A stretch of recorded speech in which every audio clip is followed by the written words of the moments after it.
You're recording now? Oh, yeah. Yo, like, comment, subscribe down below. Hit the like button on the right. Welcome to Siwoo Talks, where today we're going to talk about peer pressure and the role it plays in family communication. I'm Cam Bam. Tyrone. Mad Dog. And Morgan. So we've been getting a lot of requests on introducing the topic of peer pressure.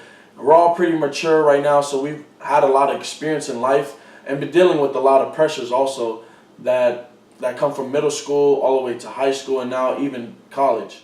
Like the pressure that comes from parents, like expectations. Yeah, so like what would you say about that from parents? Well, I was gonna say like in my experience, like my dad was a pastor, so like I had to deal with the expectation of like being a pastor's kid, and like every decision I made was like looked as a pastor's kid and not as like just a regular person.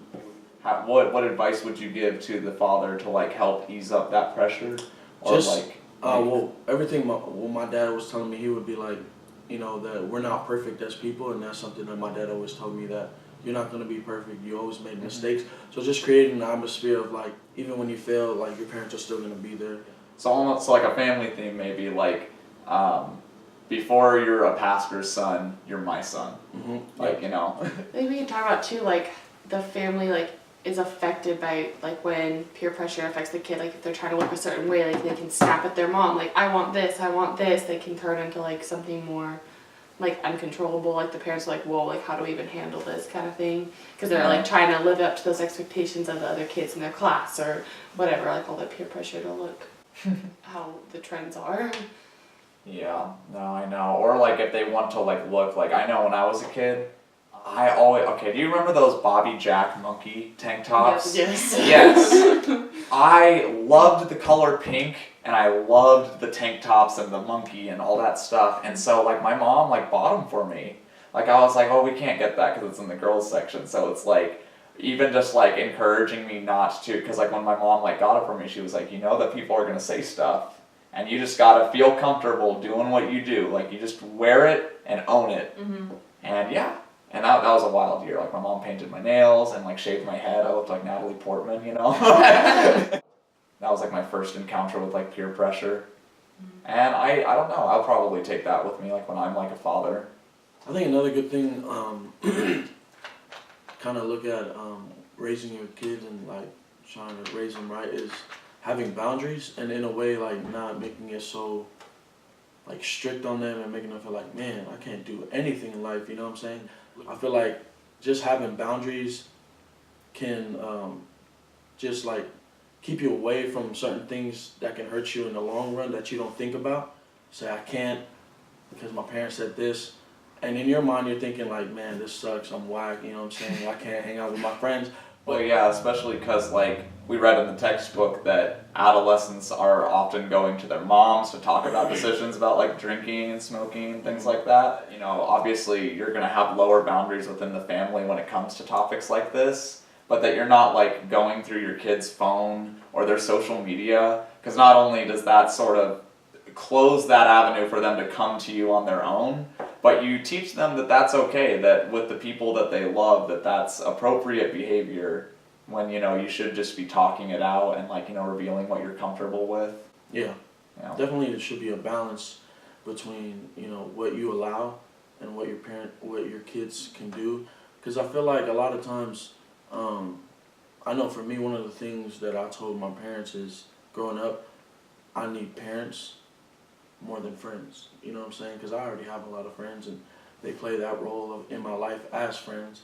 And if my parents are trying to be cool and trying to be my friends, kind of takes away the lessons that I can learn, because they're not trying to be my parents no more. They're just trying to be cool. Mm-hmm.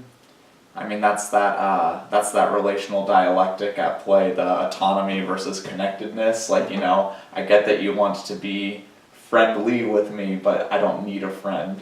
Yeah. You know, yeah. I would say the peer pressure that I had in my high school was like trends to follow, and like people would wear certain clothes, like, or my group of friends would wear this certain type of clothes, and then the pressure to be able to want to afford the trend that was now trending at the time, which was, for example, like Miss Me jeans were such a thing in junior high, and like the North North Face zip up jackets, like everyone had their own color and like The Uggs the and Uggs. And very expensive trends that we had in my school, so that was hard to keep up with, or even like to care to keep up with. That was a peer pressure that was like a thing. And did you ever talk about that with your parents, or like how did those talks go? It was either something I would ask for my birthday, something I would ask for Christmas. It was nothing I was able to afford, and I know sometimes my parents would be like, why? And then it's just like, because I want it. It's like, why did I want it? I don't know. It was just something that like our friends did, and like what peer pressure does to you. It's like you want something that you don't really like know why you're doing it. So how would you talk with your kids in the future about like confronting those kinds of trends? Like what would you tell them? I think as they need to know the importance of like what makes them happy in the end. If it really makes them happy, then sure, wear whatever you want to wear. But just know that in the end, you're probably not going to wear this down the road, and it's very expensive at the time. So. Well, I'm like thinking about like the four horsemen, like when your kids make those mistakes, it's important not to like when they come to you, not to criticize them for making those mistakes or to criticize their friends because they might really respect those friends. And you know. So like Maddie, when you made like mistakes or when you were facing problems with like your friends, which parent did you go to? It depends, like with my friends, like I'd go more to my mom just because like she's like more comforting and like, you know, it's kind of like the mom-daughter kind of thing. But like for, like if I wanted to go do something, I'd be like, hey dad, like can I go do this? Because he was more the live and learn kind of thing. He used his power in a good way where he'd like teach me like from my mistakes. But my mom was more like, no, like you don't need to please everybody. Why do you want to do that? She was just trying to like keep me like in line more so than like letting me do my thing and then figure it out on my own later. And so which one do you think had more influence over you? I think my dad, honestly, just because he's more trusting of me and like letting me do, like, yeah, sure, go do that, like just be smart kind of thing, you know. Yeah. So that was like the better, that's how I want to be with more with my kids, like learning from that, like seeing both sides, like that's how I want to be, like so they can come talk to me about like, oh, I want to do this, but like, and he'd be like, why? But like, he'd like, okay, go do it, you know, just so you can learn from like peer pressure and see what it does. Sure. Alright, and we're going to wrap it up with going down the line and just kind of speaking our advice that we give down to our children. So I'll start. I believe social media is going to be the most important to me with my kids. I think advice I would give them is just be responsible while posting. You never know like how far information can go and to reach people, especially for looking for careers. Social media is a big aspect that people like look into. So that would be one advice I would tell my children, is just be responsible and think before you post something. Nice. One thing I would say is like kind of set your own expectations for yourself and don't let other people's opinions affect that. Like know what you believe in and what you want to do and kind of, yeah, you can sway here and there some, but for the most part stick to what you know. For sure. For me, kind of the pressure from parents and the advice that I could give to myself when I do become a parent, is just to create an atmosphere that's open for your kids, where they are comfortable coming to you for whatever they're going through, and that they know that you're their parents first and best friends second.